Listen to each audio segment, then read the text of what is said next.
What is going on, everybody? Hang on one second. Let me turn this down. Oh, so sorry. I'm trying to turn this. There we go.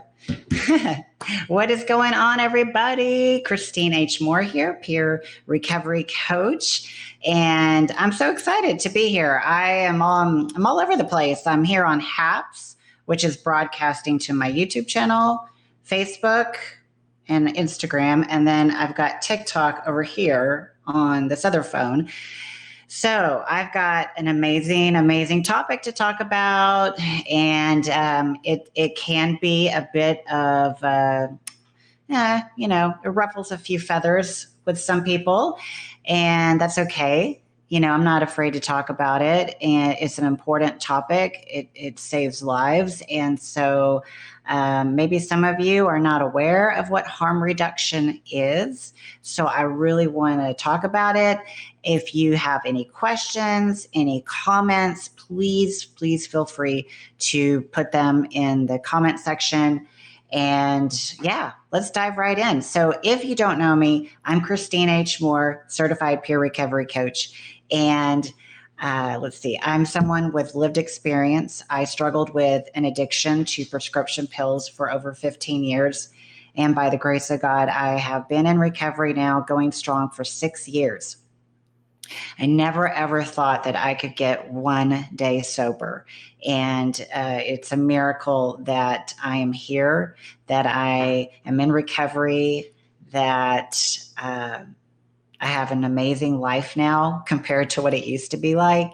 And it's not perfect by any means, but I'm no longer bound by addiction, and I'm no longer living in just a very lost state and a desperate, hopeless state. And so today, for a living, I help others who struggle with all kinds of addictions, and I help them get onto the road to recovery. Hang on one second. I forgot to plug this in. I was wondering why I couldn't hear myself very well. There we go. Oh, that sounds a lot better. Okay. So let's get into it. Harm reduction. Let's do a quick overview of what exactly is harm reduction. Let me get to my screen here. Got two monitors going on. Okay. All right, here we go. So harm reduction, an overview of harm reduction. And thank you everybody who is joining in through TikTok. It's good to see you. And let me make sure that my Wi-Fi is going to be turned on. There we go. Make sure I have a good connection. Okay, so harm reduction. So there's a lot of us out there. The numbers are 27 million Americans use illicit drugs or misuse prescription drugs. 66 million Americans reporting binge drinking in the last month, and only one in 10 people get any kind of treatment. Those are the numbers. Okay, so many of us struggle with addiction, and substance use disorder is a disease that affects the brain. And as with all chronic conditions, it affects every person who faces the disease differently. We're all unique. We all are so different in our addiction and our recovery. While some people with addiction successfully manage their condition, others don't always have the resources, the support, or even the desire to seek treatment and enter recovery. So that is where harm reduction comes in. The Journal of Clinical Psychology defines harm reduction as an umbrella term for interventions aiming to reduce the problematic effects of behaviors.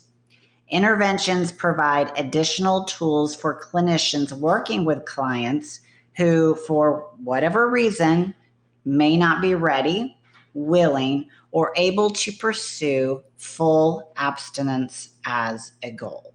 Okay? Hey, Bobby, good to see you. So glad you're here. And I know that you'll have lots of great comments to add to this discussion. So, harm reduction. So there's many of us, I know for the longest time, I struggled with addiction myself for 15 years. And for 15 years, I just wasn't ready to stop yet. And if I had known the information that I know now, it would have been extremely beneficial, and I probably would not have overdosed 3 separate times, waking up in a hospital not knowing what happened. It was very, very traumatic. And, honestly, some of us just we're not ready, or we just don't have the support in place. We don't have the resources. We don't know where to go. We don't know what to do. So I want to talk about this topic because just to be raw and authentic with you guys, I'm just tired of seeing my friends die. I'm tired of seeing beautiful people, beautiful, amazing humans pass away, and it could have been avoided. It could have been avoided. And so I want to talk about this. Let's get into it. So as it applies to substance use disorder, harm reduction may include everything from the prevention of diseases like HIV and hepatitis C, needle and syringe exchange, medication-assisted treatments, overdose prevention, wound care, and more.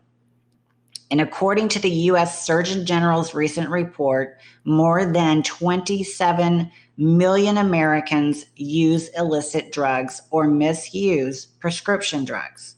And 66 million Americans reported binge drinking in the last month. However, only 1 in 10 people seek any kind of specialized treatment for a substance use disorder. Only 1 in 10. Hang on, you guys. My cat is like meowing. Hang on one second. You want to go out? Come on. Let's go out. There we go. That's the only problem with life, right? Take 2. Okay. Sorry about that. He would not stop meowing. He wanted out. Okay, so guys, only 1 in 10 people get any kind of treatment. This is unacceptable, in my opinion. Let's see. So how does harm reduction work? So harm reduction is actually not a new idea. Hey, Mark, what's going on, my friend? So glad to see you. So harm reduction is not a new idea. It's actually, I had to look this up. It was kind of interesting. While the term can be dated back to 1987, the idea of minimizing the harm caused by substance use disorder can be traced to the 1920s, when the Rolling Stone report addressed opiate dependence and how to medically maintain users who had become addicted. In 1990, the first conference on the reduction of drug-related harm was held, and the International Harm Reduction Association was founded in 1996. I did not know this. I just learned this. That's why I'm sharing it. Harm reduction focuses on reducing the negative effects of substance use rather than trying to prevent or stop the usage itself. Okay, not everyone is ready. I know I wasn't ready for 15 years. Okay, it took a long time for me to finally be ready. I know, Bobby, 1 in 10. Crazy. So this may take place in different ways, depending upon the organization. that has created the harm reduction program. But most harm reduction techniques can be organized into two general categories: education and resources. So education and resources. And after I go through this, I'm going to go over actual harm reduction tips. Okay. So education, harm reduction education seeks to educate both substance users and those who treat them. Users may be given practical information about anatomy, the long-term effects of substance use, drug-related diseases, preventing and recognizing overdose, and other aspects of drug use. Professionals who work with those who have substance use disorders may be given training to overcome known or unknown biases against drug users, to recognize substance use disorder as a disease. Just like asthma or diabetes, and to be more prepared to address drug use related healthcare issues. Amen, Mark. Harm reduction saves lives. I could not agree more. Okay, so we talked about education. Now resources. In the Surgeon General's report, he noted the inability of many people who use substances to access or afford care, treatment, or screening. Some harm reduction programs seek to make resources that reduce the harm caused by drug use more accessible, even if the individual doesn't wish to seek treatment for their disorder. Depending upon the program, harm reduction resources might include anything from needle and syringe exchange to testing for disease, prenatal care for people who use drugs, that was me, the availability of overdose treatment kits, and medication-assisted treatment. And I actually facilitate an incredible meeting, MARA, which stands for Medication Assisted Recovery Anonymous. And it is a all recovery meeting. Anyone is welcome there. But people who have to take medication, whether it's buprenorphine, Suboxone, I'm drawing a blank. Oh my gosh. Any kind of, psych meds they need to take, whatever it is, they are welcome. They don't feel judged because if they go to AA or NA, they preach complete abstinence. And so a lot of them come to MARA because they are in recovery. They are bettering their lives. They are, being safe. That's what MARA is all about. Is number one, non-judgment is our code.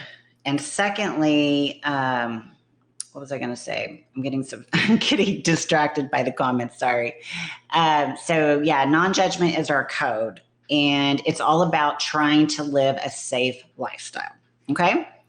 So research has shown that when implemented correctly, these core principles of harm reduction are effective at preventing large-scale infection transmissions and reducing drug user death rates.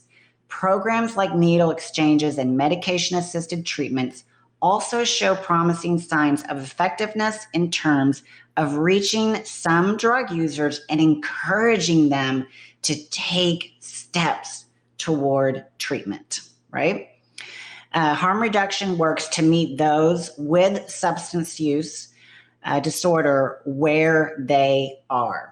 So I don't care who you are, no matter if you are on drugs or if you're not on drugs, you are a human being. And just because you have a disease does not make you less of a human being. We should all, this is just my opinion, but would you go and would there be stigma, and would you, look down upon someone who has cancer or diabetes? They have a disease, and that is what addiction is. So why are, I could do a whole nother broadcast on just the stigma of addicts and alcoholics and people who struggle with addiction. And it's so sad because so many people do not come out and ask for help. That was me, because of the stigma. And for the longest time, I also was not, I didn't get on medication assisted treatment because of stigma. And so I just really want to normalize this discussion, this topic. And I want at the end of the day, bottom line, it's about saving lives. It's about saving human beings, their lives, and also preventing all kinds of diseases. So let's, I'm just going to cover this real quick, the cost effectiveness. The Surgeon General's report on addiction estimates the cost of alcohol misuse to be $249 billion annually, while illicit drug use has a yearly economic impact of $193 billion. There have been numerous research studies that show that harm reduction programs are cost effective when weighed against the cost of treating the harms of substance use disorder like HIV infections. Okay, I'm just going to say that real quick. I'm not going to go too far into it. And then human rights. For some people with substance use disorders, the consequence of the disease goes far beyond the physical effects of drug use. As drug possession is a crime in many countries, people using drugs, like I said, they're going to face stigma, discrimination, criminalization, and other negative repercussions. Many harm reduction organizations emphasize ensuring the human rights of those with substance use disorders. Can I get an amen? Ooh, I love that. In the US, drug possession penalties vary, ranging from fines to prison time. Other consequences may include disqualification from student financial aid eligibility, denial of grants, loans, or licenses, denial of Social Security disability income, a lifetime ban on food stamps, denial of federally subsidized housing, and more. In other countries around the world, punishment for drug use includes everything from forced labor and denial of meals to caning and police brutality. Wow. And you know what? A good friend of mine, she lives in Arkansas. She was not able to go and get her certification as a peer recovery coach because she's on medication-assisted treatment.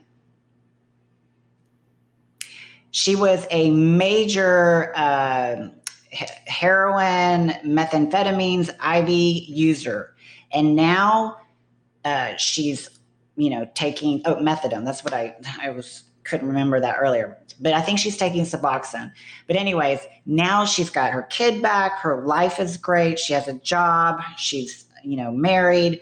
She's a productive human being and is doing such great work in the recovery community. But she cannot go and get certified because she is on Suboxone.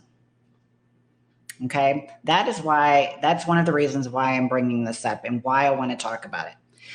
Okay, so now let's skip over to actual harm reduction strategies, okay? And thank you everyone for your comments. Thank you for your support. I put on too much lip gloss and it's feeling sticky. Hang on. Okay, here we go. So there is no judgment. There's no judgment whatsoever. If you have a problem, if you find yourself not being able to quit, you're human, okay? There's no judgment. And this, my friend, This is about saving your life. This is about protecting your human rights. This is about supporting you on your journey. And, I definitely don't encourage drug use, but I also, as a former drug addict who heavily abused prescription drugs, I understand that you can't always just stop. Maybe you're just not in that place. You're not quite ready. And so this is where I want to come in and say, hey, we got you. We support you. And here's how you can be safer until you're finally ready. Okay? So let's talk about it. And please, if you have any comments, any questions, please leave them in the comment section. I would love to hear what you think. Okay, so here we go. Let's talk about it. So let's say, okay, number one, quick tips for reducing harm. Number one, buy less so you use less. Okay, buying large amounts of a drug may be cheaper, including alcohol, but you could end up using more than you want to just simply because it's there, right? So that's common sense. But, I know a lot of us, when we, as consumers, we go out and we always, go to Costco or, places like that, because we have that mindset of, buying more, we get a better price. Same thing with drugs and alcohol. So buy less so you use less, okay? Number two, set a time limit before you start. So if you choose, say, to stop drinking at 10 p.m., watch the time and remind yourself of your time plan and stick to it. Have some juice ready or water or whatever, something rather than alcohol. So you have a timer and you're gonna stop at a certain time. I remember my husband, he told me back when, he was out partying or whatever, he always stopped at midnight. He never would drink after midnight because his dad always said nothing good happens after midnight. So just something like that. Set a time for yourself. Number three, eat a meal before you start and avoid snacking on salty foods, especially if you're drinking, because that will just make you more thirsty. Like I said, you may drink out of thirst. So eat a meal before you start, right? And let's see, number four, lower your dosage and frequency. So in other words, drink, smoke, or inject in smaller amounts and less often than you do now.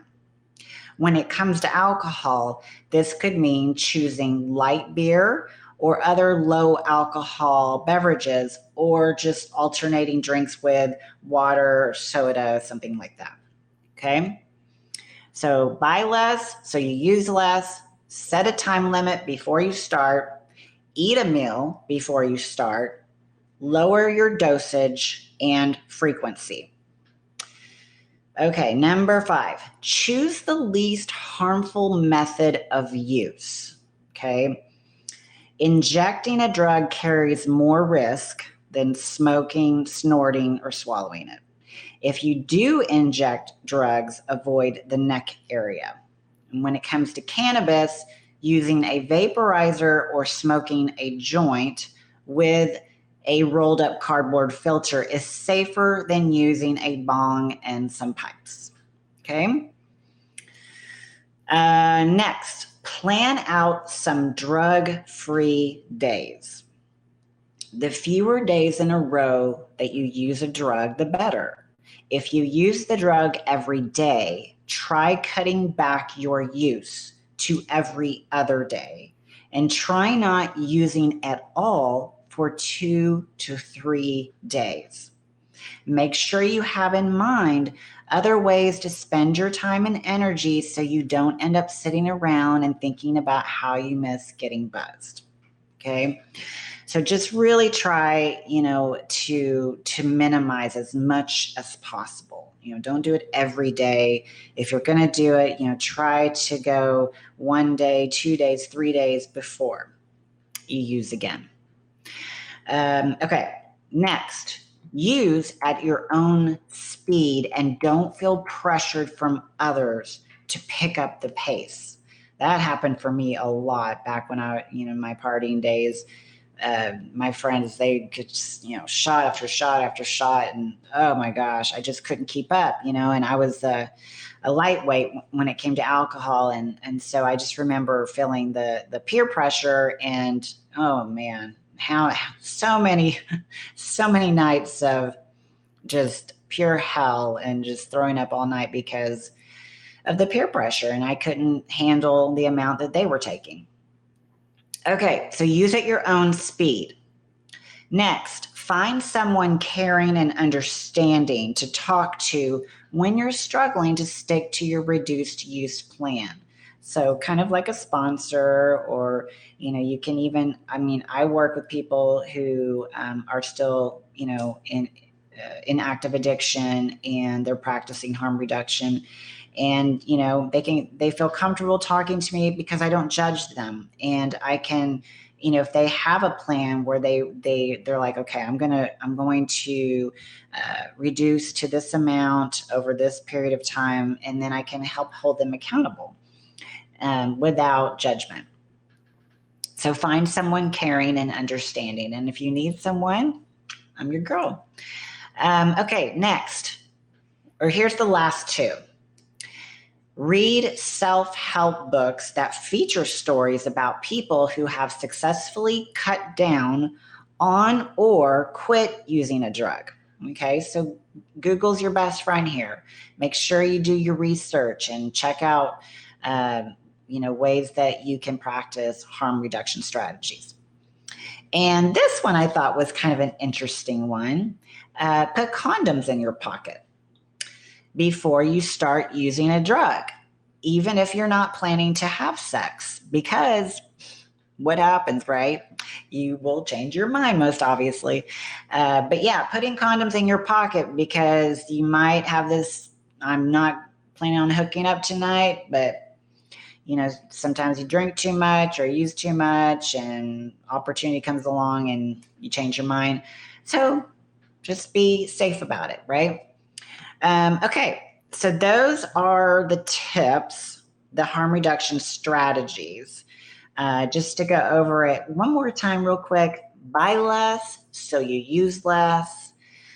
Set a time limit before you start. Maybe just make sure you stop at 10 p.m. rather than 2 a.m. Eat a meal before you start. Lower your dosage and frequency. Choose the least harmful method of use. So obviously injecting is very dangerous. So rather than injecting, you can smoke it, snort it, or swallow it. And then when it comes to cannabis, using a vaporizer or smoking a joint is safer than a bong and some pipes. Try to plan out some drug-free days. So rather than using every day, try to skip a few days in between. Use at your own speed. Don't feel the peer pressure from others to use more. And find someone caring and understanding that you can talk to and who can hold you accountable to, whatever goals you set for yourself as far with harm reduction strategies. Read self-help books, check out Google, check out books on harm reduction so that you're educated, and put condoms in your pocket. So that way, even if you're not planning on having sex, sometimes it just happens and you can be safe about it. So I hope that this was helpful. Again, I wanted to talk about it because not a whole lot of people are talking about it. And I'm tired of seeing people die. I really am. It's just so sad. The true epidemic is the opiate epidemic. and with fentanyl and heroin, it's just crazy. Like every week I hear about someone passing away, and it's senseless. It doesn't have to happen. I mean, addiction is a disease, and I want to bring light to this topic. And I want you to know that if you're struggling with addiction, it doesn't make you a bad person. It means that you're sick. You have a disease, and that disease makes you do things that you normally would not do, right? When you're not using. And so there is help. There is hope. I never thought that I could get sober for one day. I never thought it could ever happen, because I struggled for 15 years. I mean, when you do something for 15 years and it gets worse and worse every year, and I overdosed 3 separate times. I lost custody of my kids. My husband divorced me. I mean, I lost everything that was important to me.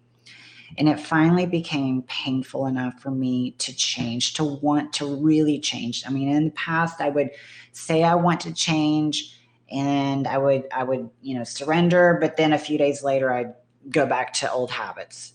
So I finally, came to a place in my life where I personally was ready.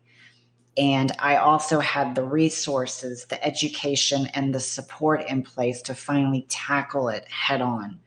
Because before that, I didn't necessarily have the education or the support trying to quit a full-blown addiction is no joke. And it takes so much work, so much work. Let's see. Bobby says, I smoke medical marijuana for my pain. I only smoke 1 joint at night after my day is done. Yeah. And does that make you a bad person? Absolutely not.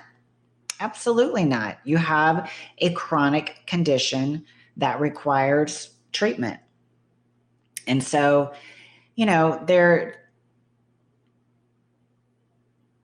I'm not really going to go into this, but there's just a lot of controversy, because so many people think, oh, well, you make marijuana okay to use, and now you're providing Suboxone and methadone, and it's a cop out, and you're replacing one drug for the other. I mean, so many arguments out there. Okay. But yes, do people abuse Medicaid assisted treatment? Yes, but they're the people that are not ready for recovery. Right? They're not ready for recovery. So once you are ready to get into recovery and you use the medication the way it is prescribed, I am 100% on board with medication assisted treatment. I used to not be. I used to be against it. But once I got educated and really understood the impact that it has, and now I see it every day, the people in my life who are thriving. They are thriving. They're on methadone, they're on Suboxone, Sublocade, all these, different medications that are used for people who struggle with opiate addiction. And they don't get high. They live normal lives. They do not abuse their medications. They're thriving in every area. They're amazing parents. They're amazing partners. And they have wonderful jobs, and they're making a huge impact in their community. Right? Let's see. Bobby says, exactly. They and think what they want. I am in recovery because it is my recovery. Amen. That's exactly it, my friends. It's your recovery journey, period. So why worry about someone else's recovery journey? That's their own life. Let them do them and you do you. So our job, my job, I can't really speak for anyone else, but my job is just to love other human beings. No matter what their gender is, what their race is, whether if they struggle with diseases, whatever. My job is to love others, to love God and to love others, period. And I know, I see it on an everyday basis. Harm reduction does save lives. Now, yes, I think that the ultimate goal should be, to hopefully live free of any substances and be, just not be chained and bound to them. But at the end of the day, it's really about saving lives.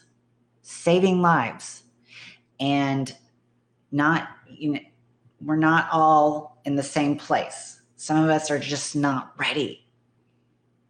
And until they are ready, I believe it is our job to support, to love, to educate, to inspire, and to be there for those and to encourage them.